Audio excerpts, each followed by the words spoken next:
खैबर पख्तूनख्वा में गवर्नर राज लगाने के हवाले से जो खबरें बड़ी तेज़ी से गर्दिश कर रही हैं और पेशावर खैबर पख्तूनख्वा में गवर्नर तब्दीली के हवाले से भी खबरें और ऑल्दो के फैसल करीम कुंडी साहब ने इस हवाले से तरदीद कर दी है कि इस तरह की कोई बात नहीं है। लेकिन मुज़म्मिल साहब, बड़ी गौरतलब बात है, 3 साबिक फ़ौजी अफसरान समेत 6 लोगों के नाम भी सामने आ चुके हैं। और सूरत हाल यह है कि दूसरी तरफ जो खैबर पख्तूनख्वा की हुकूमत है, काबीना है, उन्होंने हंगामी इजलास भी तलब कर लिया है और मंगल को आपको पता है कि अडयाला जेल के बाहर की कॉल भी है। एहतजाज के पेश नज़र कुछ भी हो सकता है सूबे में। देखिए, पहली बात तो ये है कि मैं समझता हूँ कि गवर्नर राज वाली ये जो ख़बरें हैं ये संजीदा ख़बरें हैं और पाकिस्तान के मुक़्तदर हल्के और वफाकी हुकूमत, बिलखसूस जो अफ़गानिस्तान के साथ हमारी टेंशन है, उसमें केपी गवर्नमेंट के अदम ताउन की वजह से पाकिस्तान को बहुत प्रॉब्लम है। जो हमारा इस वक्त टेंशन है विद अफ़गानिस्तान, उसमें हमें बहुत ताउन केपी के अंदर चाहिए, बॉर्डर्स को क्लोज़ करने के लिए, स्मगलिंग बंद करने के लिए, मंशियात को रोकने के लिए और अफ़गानियों को बेदखल करने के लिए। ये सब काम केपी की गवर्नमेंट के ताउन के बगैर रियासत पाकिस्तान नहीं कर सकती। और ये मुमकिन नहीं है कि पाकिस्तान की कोई और पॉलिसी हो और केपी की कोई और पॉलिसी हो। एक ही पॉलिसी होनी पड़ेगी और वो वफाक का अख्तियार है आईनी तौर पे बनाने का। मतलब साहब, पहले तो ये देख ले कि गवर्नर आज इमरजेंसी का निफाज हो कैसे सकता है, किन सूरतों में? 234 क्लियर है, पार्लियामेंट की तौसीक से हो सकता है, पार्लियामेंट के इजलास इन सेशन है, उनकी तौसीक से 6 माह तक तो लगाई जा सकती है। सूबाई इंतजामिया का नाकाम होना, सारा कुछ अच्छा 6 माह के लिए लगाई जा सकती है।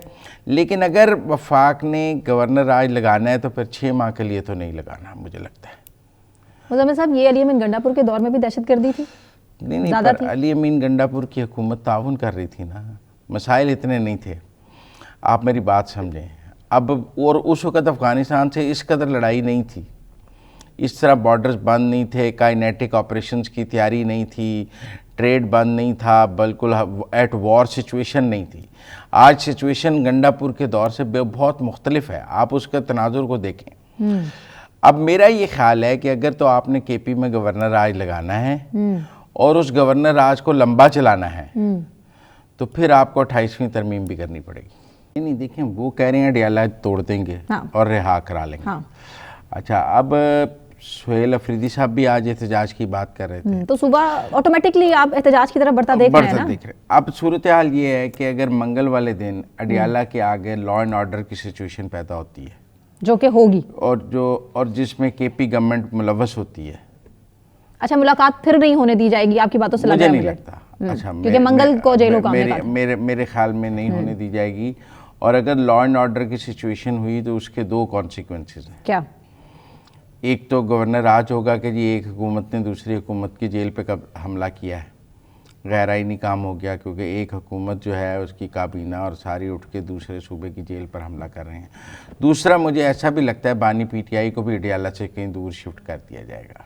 स्वे रिएक्शन हुआ सूबे का दन है, अगर सूबे का स्वे रिएक्शन गवर्नर राज लगा लिया जाएगा ना, उसी को तो प्रेम्प्ट करके गवर्नर राज की बात की जा रही है कि ठीक है, अगर हालात ख़राब होंगे तो फिर गवर्नर राज लगा दिया जाएगा, असेंबली ख़त्म कर दी जाएगी, काबीना ख़त्म कर दी जाएगी, वज़ीर आला ख़त्म कर दिया जाएगा और वहाँ पर एक वाइब्रेंट गवर्नर आके बैठ जाएगा। कर्फ्यू का माहौल होगा?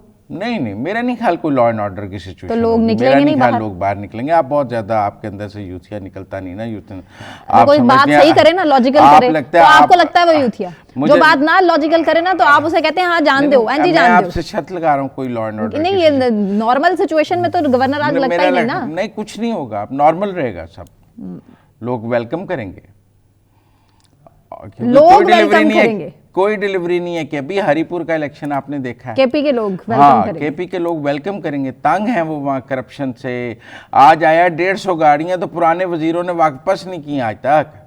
उस मुल्क में कोई, उस सूबे में कोई निज़ाम हुकूमत है इस वक्त, लोग तंग हैं, लोगों की तो कोई बात ही नहीं कर रहा। लोग दहशतगर्दी से भी तंग हैं। हाँ, तो वो उसको में सूबाई हुकूमत का अदम ताउन भी तो शामिल है ना। वो समझते हैं कोई नई गवर्नमेंट आएगी, कम से कम दहशतगर्दी के खिलाफ स्टैंड तो लेगी, ये तो दहशतगर्दियों के साथ मिले हुए हैं। तो इसलिए मुझे ये लगता है कि जो मंगल और बुध तक पाकिस्तान में बड़े फैसले होंगे मंगल और बुध। हाँ, अपा एक तो मुझे अगर मंगल को हालात ज़्यादा ख़राब किए इन्होंने, अडियाला के बाहर लॉ एंड ऑर्डर का इशू हुआ तो इमरान खान को कोई मच जेल, कहीं कोयटा की जेल। साजिद साहब, इस सख्ती में आहिस्ता आहिस्ता दूसरे ममालिक भी लपेट में आएंगे, आपको लगता है? देखें, दर हकीकत आपको एक माइंड सेट देखना होगा कि ये लोग हैं कौन। ये चाहे अफगानी, तालिबानी, जो भी हैं, इनकी हिस्ट्री को आप देखना होगा। 40 साल ये पाकिस्तान में रहे, आप इनको दूध पिलाते रहे हैं। मुल्ला मुत्तकी जो है वो कराची में उन्होंने मिलियंस बनाए। उनका भाई सुना है he was one of the richest man among the Afghani community. उसके बाद मुल्ला उमर के लड़के मुल्ला याकूब को देखे, सारी जिंदगी पाकिस्तान रहे हैं, लेकिन आज आपके दुश्मनों के साथ खड़े होकर डॉलरों के लिए वो आप पे हमले भी कर रहे हैं, आपके खिलाफ वो क्या कर रहे हैं। तो दर हकीकत इस माइंडसेट से एक चीज साबित होती है ये कि ये सिर्फ पैसे के हैं। जो इनकी बोली लगाता है, बड़ी बोली जिसकी लगती है उसके साथ चले जाते हैं। इनके अंदर वफा नहीं है, इनके अंदर लॉयल्टी नहीं है, और मोरालिटी भी नहीं है, और इंसानियत भी नहीं है। दर हकीकत आज अमेरिका भी इन्हीं चीजों पे, और वेस्ट बल्कि यूरोप भी इन्हीं चीजों पे गौर कर रहा है कि हम ये जहां आते हैं वहां सोसाइटी को देते क्या हैं। तो दर हकीकत ये पहला दूसरा वाकया नहीं है। मुझे याद है आज से कुछ अर्सा पहले एक सेकंड जनरेशन अफगानी ने फ्लोरिडा में एक क्लब के अंदर एंटर होकर तकरीबन 40-50 लोगों को गोलियां मार दी थी। तो दर हकीकत ये सर्टन माइंड सेट है, और अब दुनिया के ऊपर इनका ये दुनिया के सामने एक्सपोज हो रहे हैं। दुनिया इनसे बेजार है, दुनिया इनको वापस भेजना चाहती है, और उसमें इसमें अमेरिका पहले नंबर पर नहीं है। यूरोप में भी इस तरह के वाकयात हो चुके हैं। और लेकिन अब ये मेरे ख्याल में जो नया एक नेक्सस होगा, इन्होंने चाइना को भी नहीं बख्शा। अगले दिन इन्होंने ताजिकिस्तान में जो 3 शहरी चाइना के मारे हैं, तो मेरे ख्याल में एक नई पार्टनरशिप होगी जिसमें पाकिस्तान फ्रंट पे होगा, क्योंकि इस वक्त आप सबसे ज्यादा मुतासरीन में हैं इनके। डेली बेसिस पे आपके घर में घुस के मार रहे हैं लोगों को, बेगुनाह लोगों को दहशत गर्दी का निशाना बना रहे हैं। मेरे ख्याल में आप फ्रंट पे होंगे, दुनिया आपके साथ होगी, और मेरे ख्याल में क्लॉक इज टिकिंग।